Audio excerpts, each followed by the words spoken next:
Well, good afternoon, everybody.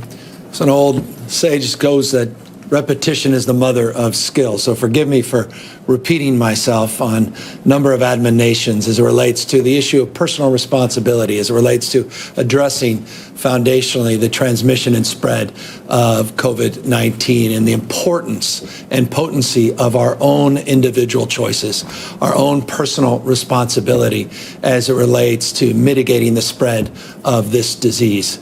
It is incumbent upon all of us to recognize what is self-evident, and that is that it is our decisions, not our conditions, our decisions that will determine our fate and future as it relates to the spread of this virus. It's our decisions that will determine how quickly our children go back to school. It is our decisions that will determine what kind of activities we get to once again enjoy with our friends and family.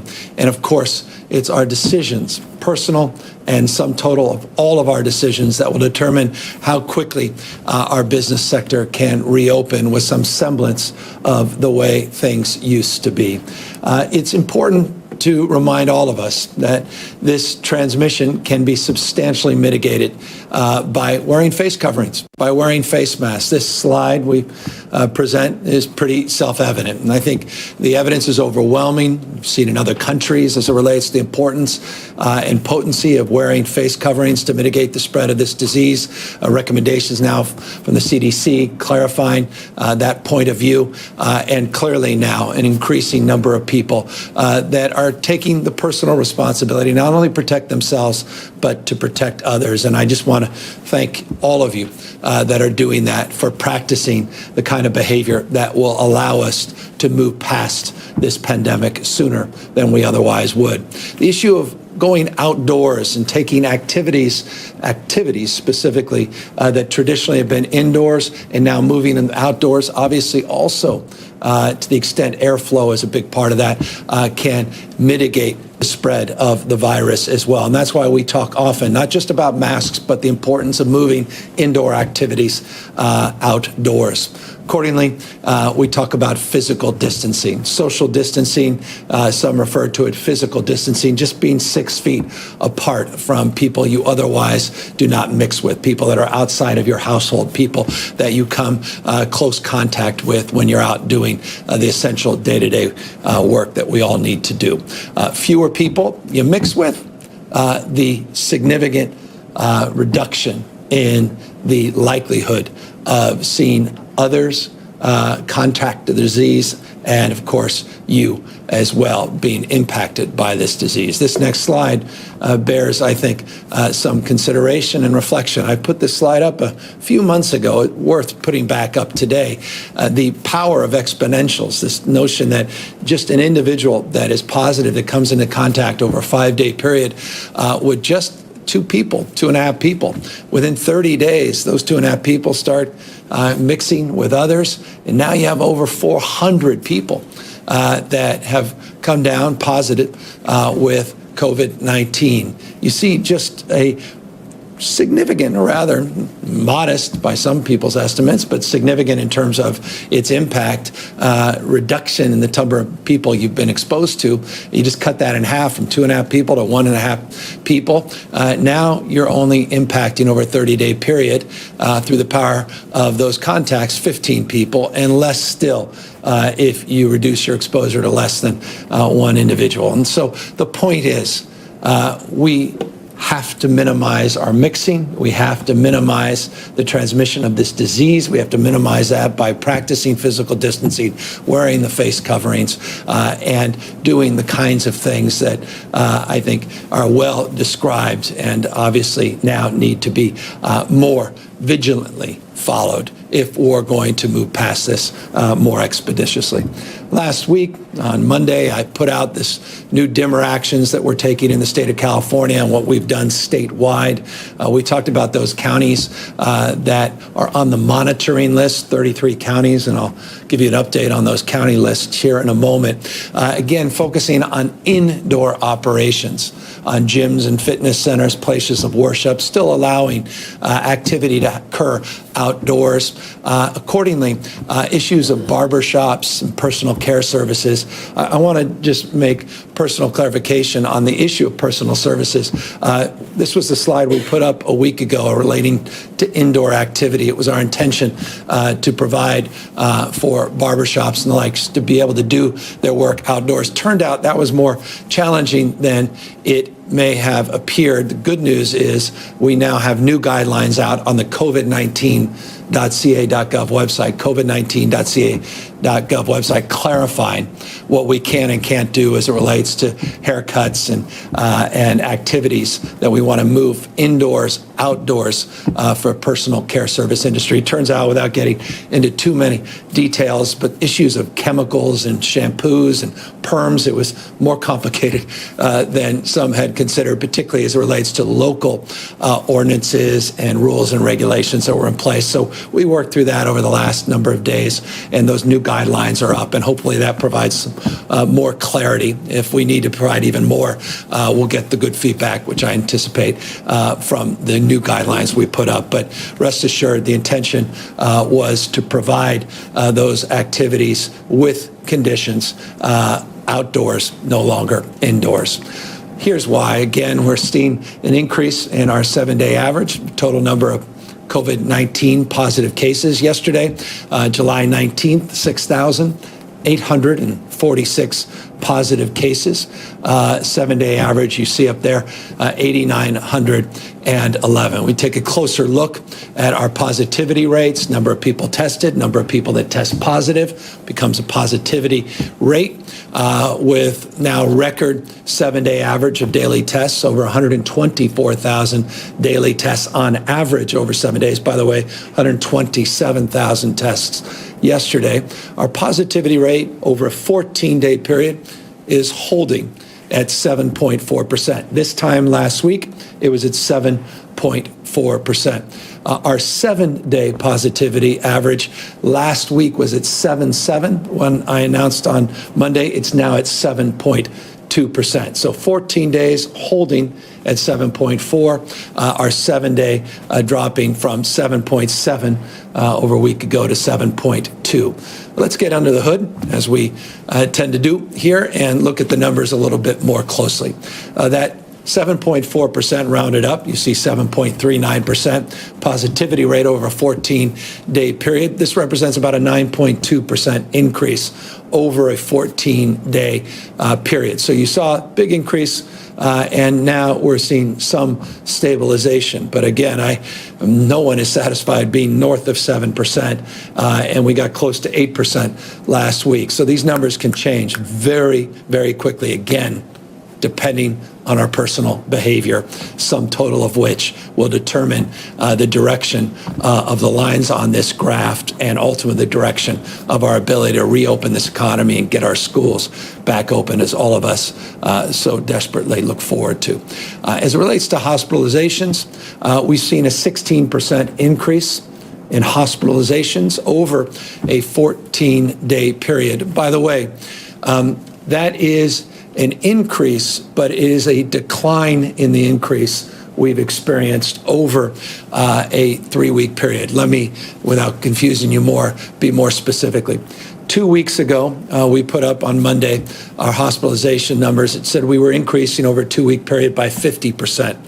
Last week, Monday, over a 2-week period, we were increasing by 28%. This week, over a 2-week period, we're increasing by 16. So 50, 28 to 16. That's an encouraging sign, but I will enliven you with some additional thoughts in a moment as we walk through not just hospitalizations, but ICUs, and then start breaking things down by county. Remember, these numbers are statewide, in the aggregate in our state. None of us live in the aggregate. All of us live somewhere in the state, and there's a very different picture that you can paint depending on where you are in the state that is not painted by this chart. That said, again, it is encouraging to go from 50, 28 to 16%, but we want to see a decline, not a reduction in the rate of growth.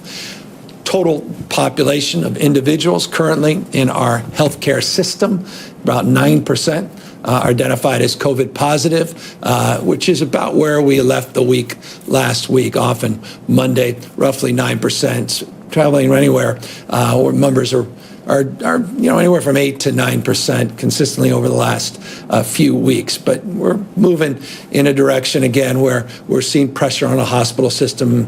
Will impact that more in terms of where, but total hospitalizations with COVID-19 patients represents 9% of the available hospital beds within our healthcare system capacity. ICUs, again, hospitalization numbers go up. Invariably, you'll see ICU admission increases as well. Not dissimilar to the hospitalizations. 2 weeks ago, we announced 50% on the hospitalization increase over a 14-day period. 2 weeks ago, I announced a 39% increase in ICU admissions. Last Monday, it was a 20% increase in ICU admissions over a 14-day period. Today, you'll see that slide, 12% increase in ICU admissions over a 14-day period. So not surprising. Hospitalizations, ICUs, tracking, but lagging indicators, one another. We are seeing a reduction in the rate of growth, but a rate of growth nonetheless, which only reinforces the seriousness of this moment and the importance of taking the personal responsibility we all must to practice the physical distancing, do our activities outdoors as much as we can, and obviously wear face coverings. So that gives you a sense of where we are in ICU admissions. Let's get closer to what our total capacity is within our critical care system. You'll see there that chart, about 17% of the ICU capacity, and that includes ICUs and NICUs. And that number, those are for younger people. That number, 17%, has been in the 15 to 17 range over the last few weeks.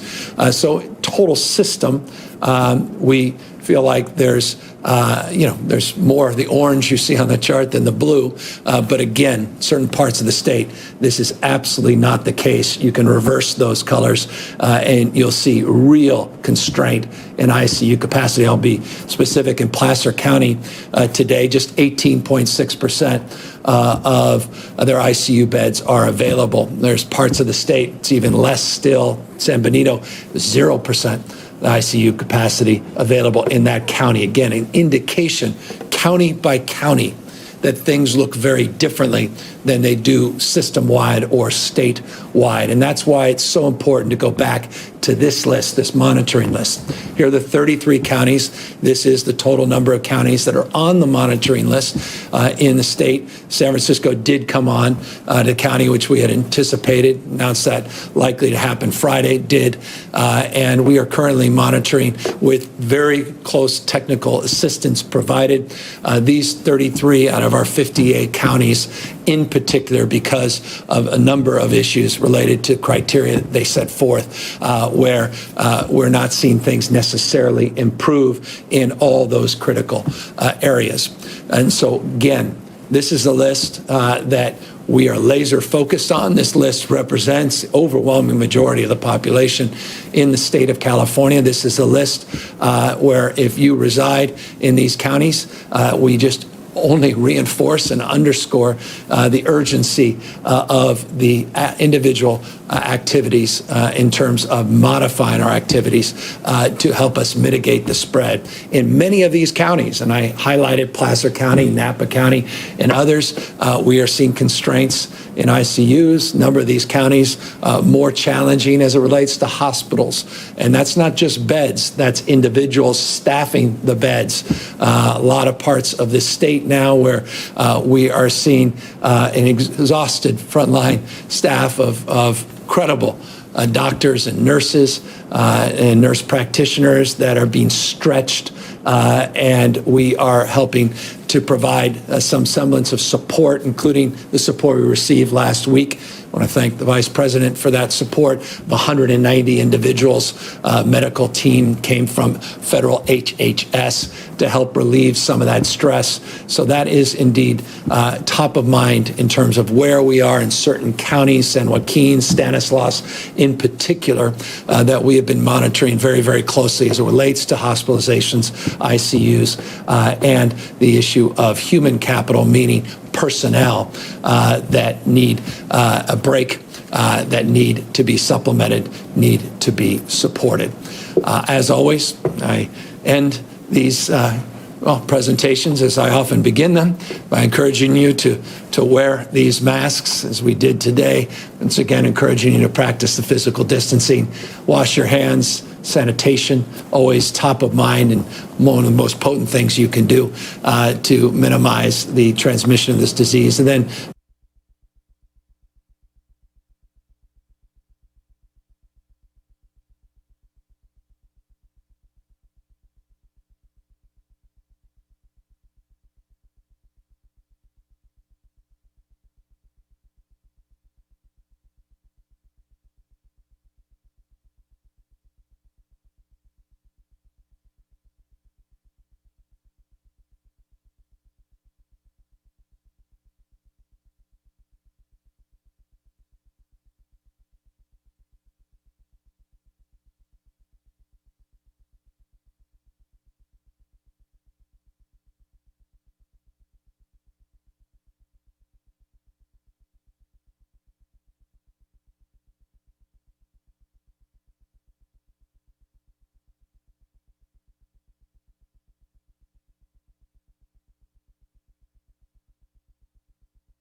security agent to Oakland or any other California city? And if they did, what would your response be?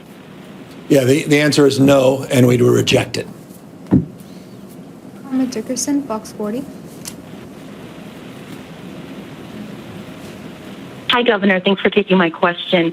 With respect to schools, you laid out the criteria last week for schools to be able to not just be open in person, but stay open in person. Given that depends a lot on the situation on the ground, and to avoid a situation where schools are having to open up and close down and a lot of confusion, is the recommendation at this point, would it be better if schools just consider, if they are consistently on this list, just to plan not to open in the fall? And additionally, when it comes to testing with respect to schools and overall, do we have an idea of when we might be able to see a little bit more of the supply come through the pipeline? Dr. Ghali talked about more of an availability of those tests coming through schools and in the community, but when will we actually see more of an availability of tests, not just of testing sites?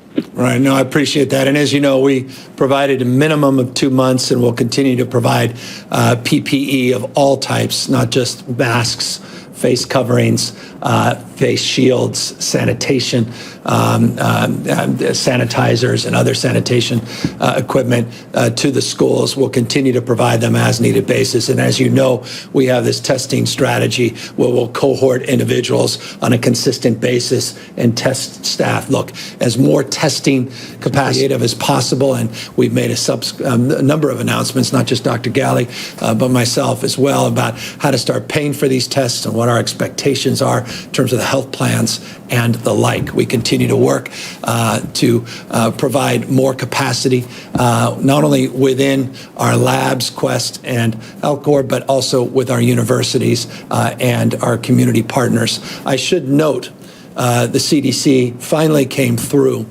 with the testing, the pooled testing strategy that's well known in testing fields. Blood Bank's been using it for years and years, that allows more individuals to be tested. You pool those samples together.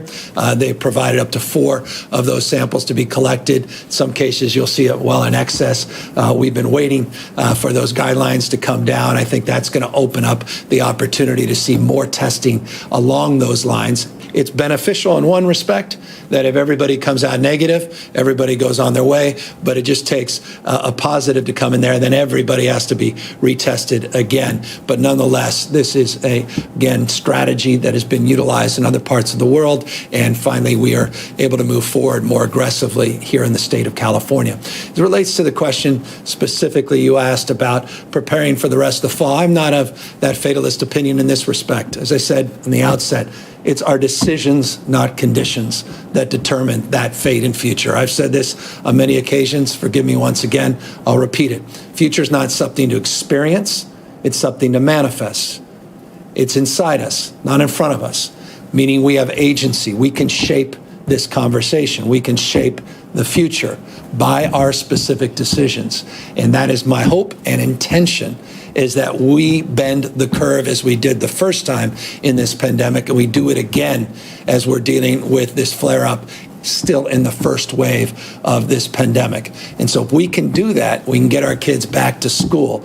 I have 4 kids. I'm saying this as a parent as well as governor of California. That's my hope, my intention. And so I don't want people to just believe that somehow we can't shape that future and somehow we're going to roll in over 3 or 4 months and someone else has written this script for us. This script has not been written. We have the ability to write it. Marinucci, Politico. Hi, Governor. Thank you. You mentioned Vice President Pence and his assistants recently. The New York Times reported over the weekend that at one stage you were asked or told that if you wanted federal government help to get swabs, that you would have to ask President Trump himself and to thank him. My question is, was that the first and the only time you've ever gotten such a directive from the White House to personally request aid from the president, whether it was regard to the COVID emergencies or wildfire assistance? And did you think that that was an appropriate request? The better question was, is it true? The answer is it's not true. So the answer to your second and third question, or 2 questions, is that no one told me that. No one asked me that. So never came to me. There may have been a conversation, but it certainly didn't come to me. And to the extent that we were able to procure those swabs, we were grateful, and I expressed gratitude, but no one told me to express it. I'm very consistent.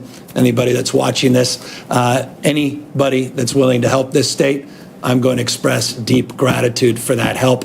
And I appreciate you acknowledging that we have acknowledged the Vice President's help, specifically as it relates to 190 personnel.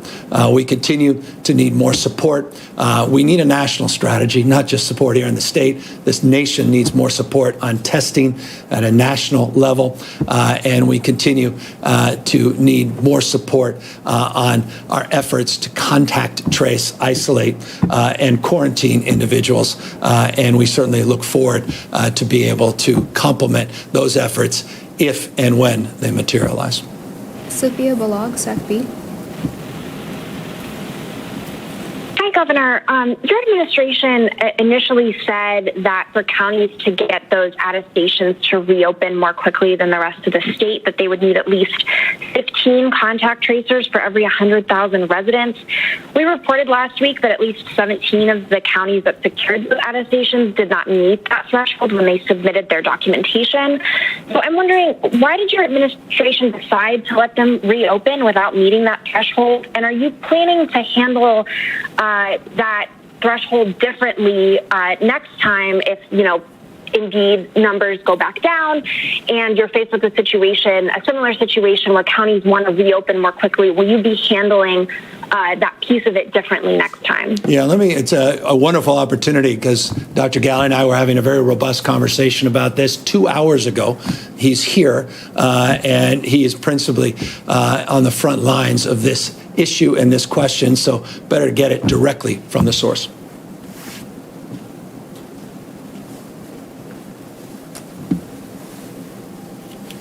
Thank you, Governor. Indeed, when we rolled out our attestation process, we asked counties to demonstrate a number of different things, and one of them was around contact tracing. We asked them to be able to demonstrate the capability and have a plan to build up to 15 per 100,000 residents in their county, and each of those counties did that.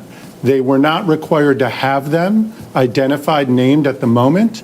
We knew that we were building up our contact tracing program, that we at that time had a lower number of cases being reported statewide, and that this was an opportunity to prepare around contact tracing, not necessarily to have it all there.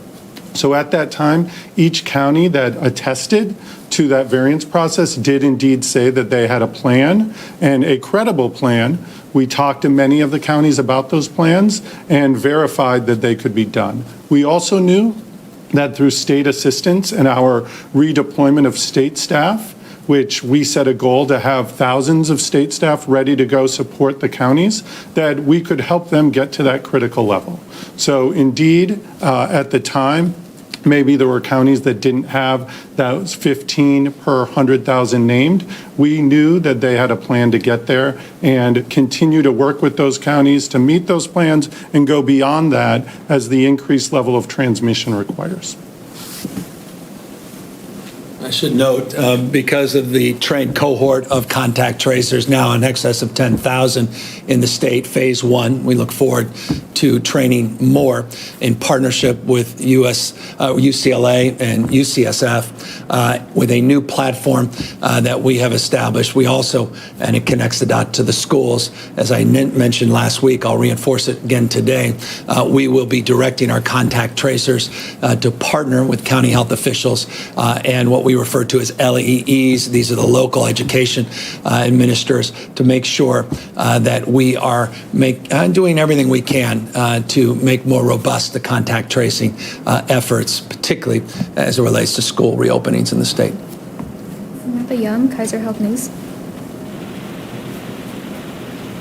Governor, hi. I know you're not going to weigh in on specific bills, but I'm wondering how much of an appetite do you have for signing bills that are not COVID-related? Lawmakers have been asked to scale back their legislative packages, and your administration is obviously very busy with the COVID pandemic. If you could just shed some light on that. Yeah, no, I appreciate it. We're preparing for wildfire season. We were successful in getting PG&E out of bankruptcy. We worked to balance a $4.3 billion budget deficit. We're very pleased that we have some good revenue news that appears, at least for the moment, to be a little better than we had anticipated. We continue to be doing work all up and down this state in a myriad of different sectors, including putting out what we refer to as a NOFA for $600+ million to address the homeless crisis in the state. So we're not backing off on any of our responsibilities in this state. So I appreciate the spirit of your question, but no, my response is in the spirit of capacity. We have the capacity to do many different things, and there are many things we must attend to in this state and should, with some urgency, attend to. And I look forward to signing many bills that the legislature signs down, and we're working very collaboratively on a number of those bills that we think are of the highest priority in areas that are well defined as priorities in this state.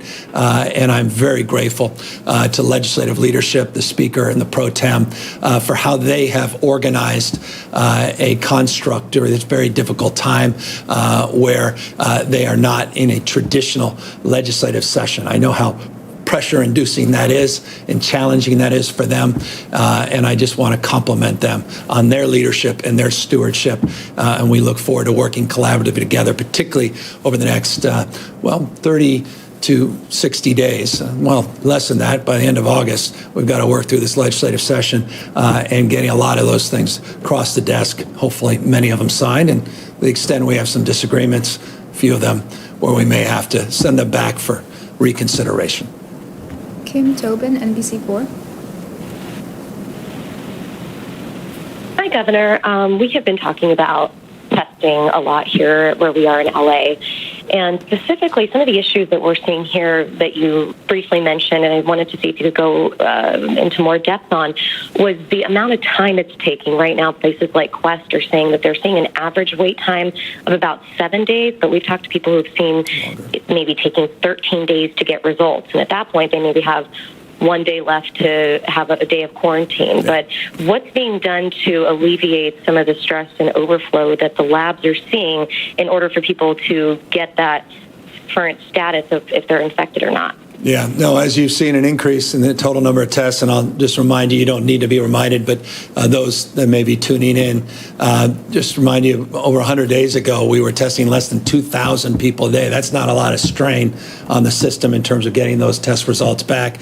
Now, as we noted, averaging over 124,000 tests a day, no longer 2,000, 124,000 over the last 7 days. It's not just California. You're seeing increased tests across the country. You have these national labs, Quest being one of those national labs, putting pressure. And you're absolutely right to point out these time delays, which are profoundly consequential, particularly in vulnerable populations, congregate settings, skilled nursing facilities, in incarcerated settings, and the like. But all that said, the reason our task force was reconstituted was to substantively answer that question. And the reason Dr. Galley is here today and was here a week or so ago when he laid out the parameters of some of those reforms was also to answer the question on time to results. And because he's standing to my left 6.5 feet away, I will ask him to answer that more specifically so he can be more LA specific as well. Thanks again, Governor. And yeah, thank you for the question. Absolutely, the turnaround time for tests is a very important issue. We're laser focused on it. That average of 7 days is probably a true average, but the range is some tests are coming back in 24 to 48 hours, those priority 1 or tier 1 testing, people in the hospital where the hospital doesn't themselves have their own high throughput instrument. They're sending it out to Quest, LabCorp, other labs, and they come back pretty quickly. But then there's other tests that are being collected in other settings where that turnaround time is quite long, 13, 14 days indeed. And what California is doing through the new, testing task force 2.0, if you will, is really focusing on getting the collection sites on the one hand and matching them up with labs that can process those tests on the other hand more quickly.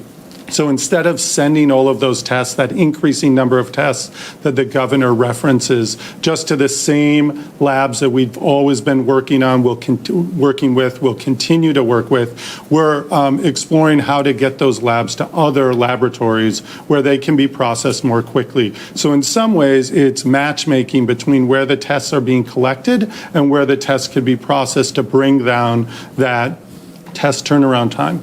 All that said, we did lay out last week prioritization or tiering for our tests that both were who should be tested on the one hand, but also how quickly those tests should be processed on the other. And we hope that is going to allow us to make sure those people, those populations that need the fastest turnaround time, get it indeed, so that we lower transmission, make better treatment decisions, and serve Californians better all around. Next question. Taryn Luna, LA Times. Governor, your HHS secretary has said that the state's models around contact tracing and transmissions didn't assume these high levels we're seeing today. So where does the responsibility lie for the current shortages and problems? On Californians for not doing the right thing, or on your administration for not having a more realistic projection of what would happen when the state reopened? It's very dynamic, the disease. It's very dynamic in many respects, meaning California was very successful early on, nation's first stay-at-home order, to mitigate the growth of the spread of this disease. We were able to extend that curve for a period of time that gave us some confidence once counties attested, self-attested, to be able to meet certain criteria that we can phase in a reopening of the economy. We have on multiple occasions presented different models. In fact, so much so that we presented a tableau of models going back some time and opened up our data, the first in the nation to do machine-readable, downloadable data that people can mash up and they can work through their own criteria of thinking in order to establish a different framework of engagement as it relates to modeling. Because modeling broadly across the spectrum, not just here in the state of California, but all across the country, has one thing in common, and that is these models are iterative. They're constantly being updated. They're constantly changing in the basis of different conditions changing. We have fundamentally, though, had a North Star, and that is to prepare ourselves for worst-case scenarios. And we've done that consistently since the beginning of this pandemic. We laid out a strategy to provide a surge plan in the state of California, tens of thousands of new beds that would be available in the worst case scenario related to some of the early modeling that showed an uncontrolled disease pattern that could overwhelm our hospital system, overwhelm our ICUs, overwhelm our capacity in terms of human resources, overwhelm our ability to meet basic needs in terms of PPE and the like. So we went out aggressively and very proudly to get hundreds of millions of masks through a BYD contract. And we brought those in. No other state in the country is more well endowed in terms of having an inventory of masks and PPE. We've distributed an unprecedented amount. We've gone out and we've acknowledged we need to do more on testing, and we have put the accelerator on and increased that testing exponentially.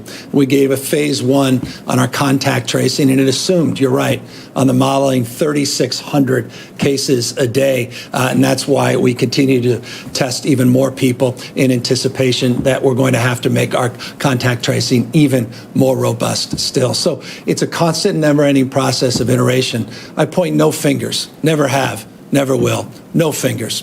I take responsibility as governor of California because this is my state. I love it, the core of my bones, in my soul.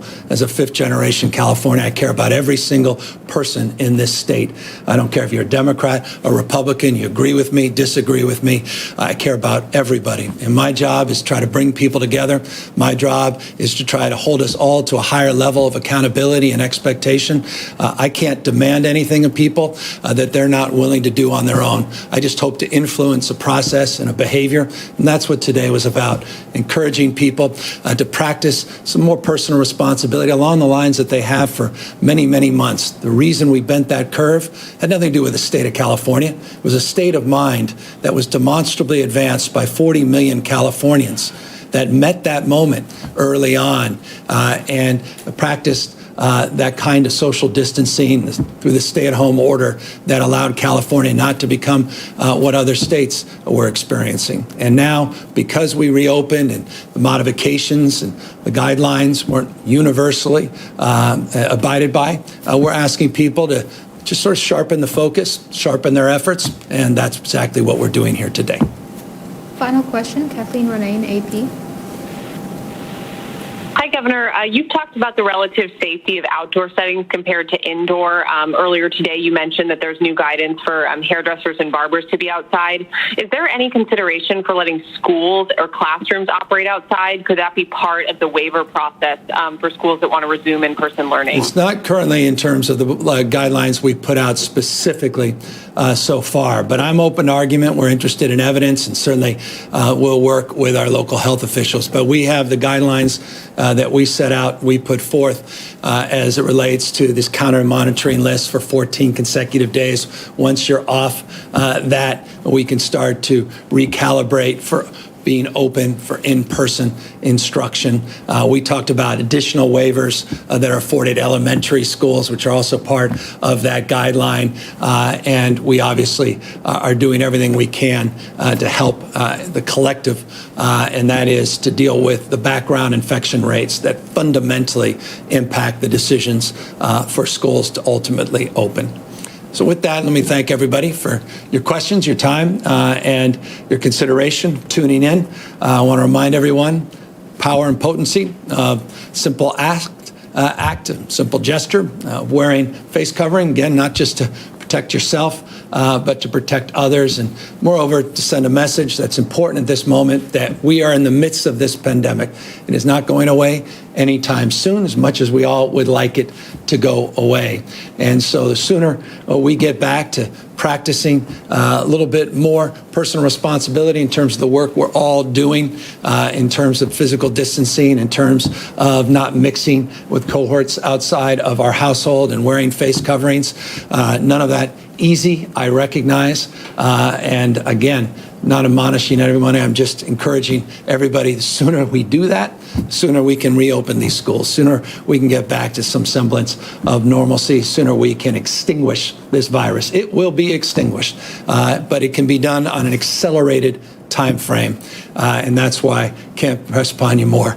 Please, please, please wear these face coverings. Take care, everybody.